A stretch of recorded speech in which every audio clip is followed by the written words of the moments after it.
Magandang umaga sa inyong lahat. Tara, samahan ninyo akong alamin at tuklasin ang mga bagong proyektong inilunsad ng ating paaralan, Hubasan Elementary School. Tara!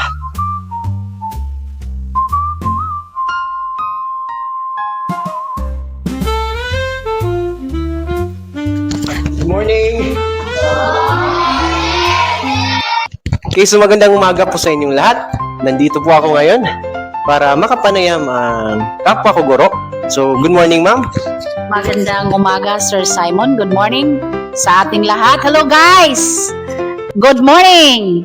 Okay, ako nga pala si Ginang Cinderella Embaryo from Hubasan Elementary School at kasalukuyang nagtuturo sa ika-4 na baitang. Salamat po. So, bilang isang guro na mayroong kasanayan sa larangan ng journalismo, ano ang magandang naidudulot ng DSPC at Campus Journalism Training sa mga kalahok, lalong-lalo na sa mga kabataan at mga guro?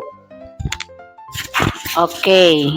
So, bilang isang guro na may karanasan sa larangan ng journalismo, naniniwala ako na ang DepEd Schools Press Conference o Division Schools Press Conference, DSPC, at ang Campus Journalism ay may malaking ambag sa pag-unlad ng mga guro at mag-aaral.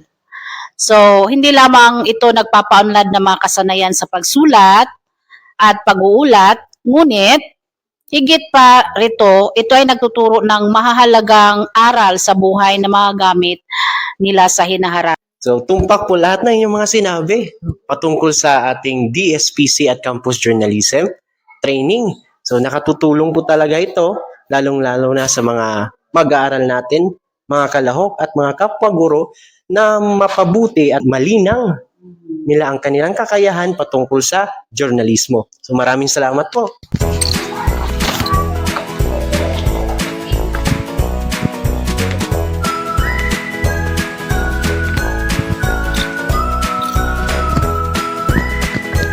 So, magandang umaga sa inyong lahat at magandang umaga rin, ma'am. Mayroon lang akong konting katanungan dito, ma'am.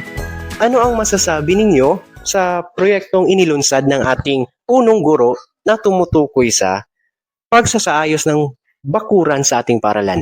Ang aking masasabi sa mga proyektong inilunsad ng aming punong guro dito sa aming paaralan ay maayos naman ang kaniyang inilunsad dito sa aming paaralan para sa kaligtasan ng bawat mag-aaral, at ito ay nagpapaunlad at nagpapaganda sa aming pasilidad dito sa aming paaralan.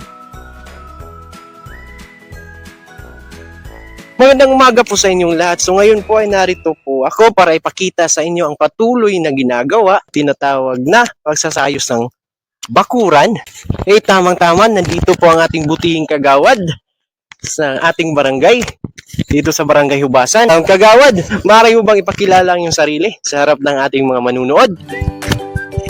Opo, magandang umaga po sa lahat ng mga manonood natin. Ako nga pala si Aldrin Salvador, isang kagawad dito sa ating barangay, dito sa Barangay Hubasan. Ano po ang masasabi nyo sa proyektong ginawa at patuloy na ginagawa ng ating butihing punong guro?